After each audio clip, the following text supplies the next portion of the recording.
এখন মোগলাই পরোটা। এখানে আমি তোমাদের প্রথমে দেখানো হয়নি, একটা গাজর নিয়েছি, একটা গোটা বড় সাইজের পেঁয়াজ, দুটো কাঁচা লঙ্কা আর ব্রেড ক্রাম্ব আমি সব চপ করে নিয়েছি। এতে দেখো তারপরে দেখছো কত সুন্দর হয়েছে। ব্রেড ক্রাম্বটাও এর সঙ্গে মিলিয়ে দিয়েছি আর ধনে পাতা দিয়েছি। আর এখানে আমি দুটো ডিম রেখেছি, বেকিং পাউডার রেখেছি, বেকিং পাউডার, গোলমরিচের গুঁড়ো,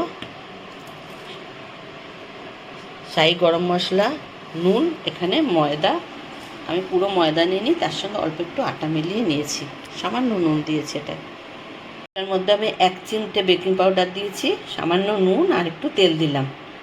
এটা আমি এখন মেখে নিচ্ছি। আটাটা আমার মাখা হয়ে গেছে, এটাকে আমি ঢেকে রেখে দিচ্ছি কিছুক্ষণ।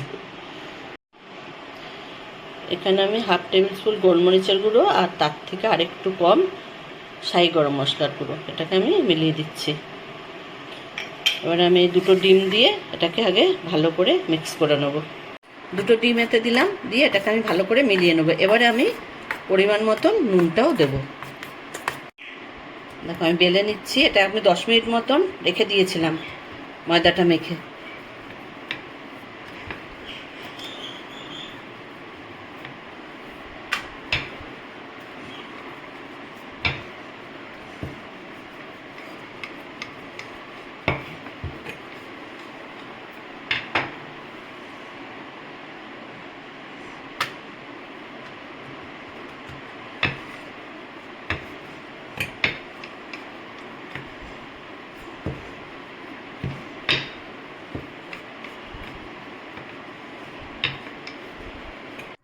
এই দেখো এবার আমি এটা দিলাম এখানে মাঝখানে,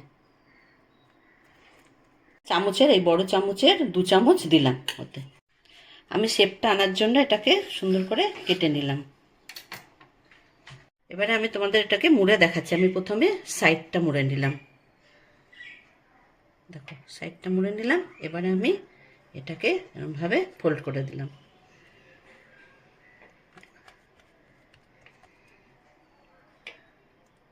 চেপে দিতে হবে। ননস্টিক প্যানটা গরম করে তেল লাগিয়ে গরম করলাম, তারপরে আমি এটাকে এবারে সেঁকবো ভালো করে। বেলাটা আমার একটু বড় হয়েছিল বলে আমি সাইড কেটেছিলাম, এটা আমি আর কাটতে লাগেনি। 2 চামচ দিয়েছি, দিয়ে এবারে আমি ফোল্ডটা করছি। দেখো এরমভাবে শেপ করে বেলতে হবে, পুরটা করে ভাঁজটা দিতে হবে এরমভাবে। দেখো এবারে এটাকে ভালো করে সেঁকে নেব, সেঁকে নিয়ে তেল দিয়ে ভেজে নিতে হবে।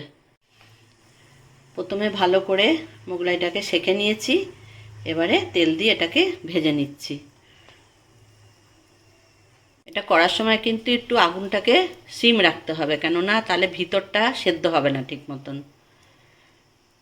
দেখো কত সুন্দর ওটা ফুলে উঠছে। সিম আঁচে করলে এটা সুন্দরভাবে ফুলবে এবং ভিতরটাও সেদ্ধ হবে, মচমচেও হবে এটা।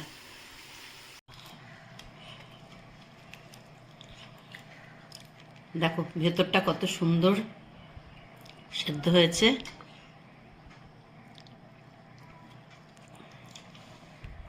দেখো মোগলাই আমার বানানো হয়ে গেছে। তোমাদের কেমন লাগলো আমাকে কমেন্টে অবশ্যই জানিও। আর যারা নতুন বন্ধু আমার চ্যানেলটাকে এখনও সাবস্ক্রাইব করোনি অবশ্যই করে নিও। সব বন্ধুরা ভালো থেকো।